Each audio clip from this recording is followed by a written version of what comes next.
when should people think about working with a coach like you, right? Like, what are they noticing in their life? What experiences are they having?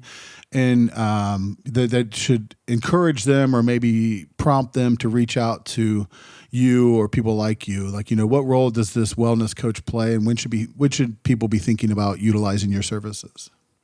Beautiful. Thank you for asking that, because coaching is a bit of a confusing thing if people have never done it before, right? So I say the number one prompt is, if you have repeatedly, so I would say 2 or 3 times, given something a genuine go to the best of your ability with the knowledge you currently have, and it's not sticking, you are not making progress, or it's really not feeling what you thought it was going to be like, right? So that could be for 2 reasons. One, you're not taking the actions that might be most effective just from lack of knowledge, not from a lack of effort.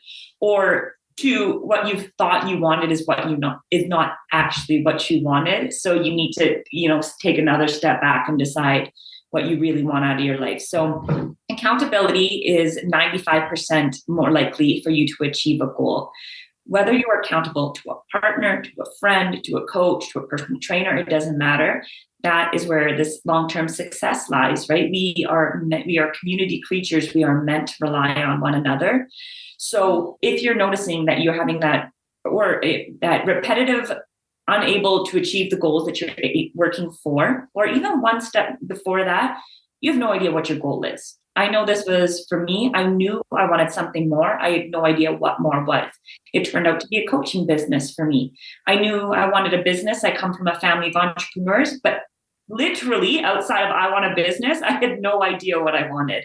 So that's when I started to work with a coach, because they ask you questions you wouldn't think to ask yourself. The point of a coach is not to give you answers. It's not to guide you. The point of a coach is to ask you questions to find the answers that are already inside you. Obviously, with therapy, that is past and present based more, whereas coaching is present and future based more.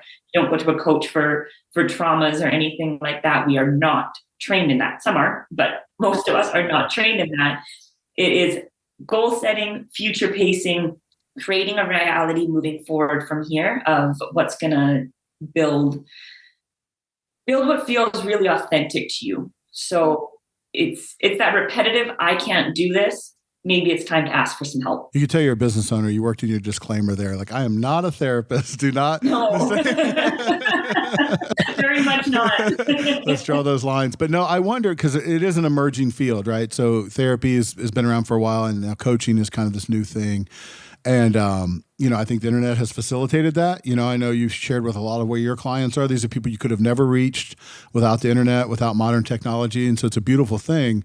But I get a sense that therapy and old school kind of like traditional clinical approaches would actually play very nice with coaching and vice versa, because like what you said, we're uncovering the past, dealing with that, resolving past traumas, getting prepped for action. And you guys are sort of the action experts. Okay, great. Now, day in, day out, what does that look like? Is that how you see that relationship developing? Do you think that would be symbiotic that way? I can't say that enough. And that's coming from personal experience and working with my clients. Therapy and coaching meld beautifully, because what I've noticed is you start coaching and it surfaces all these things you didn't know you had. So then you go to your therapist and, whoa, help me work through this. And then you come back and you're at your next level and you're able to accelerate your coaching by leaps and bounds because they've worked simultaneously.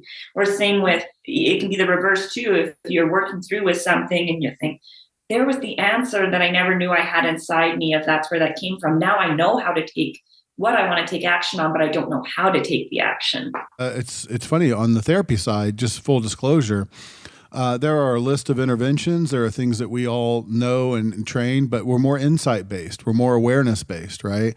And so the old joke about Freudian psychotherapy used to be that you would sit on the couch for 2 years and then you would decide it's your mother's fault. And then you would go, what do I do now?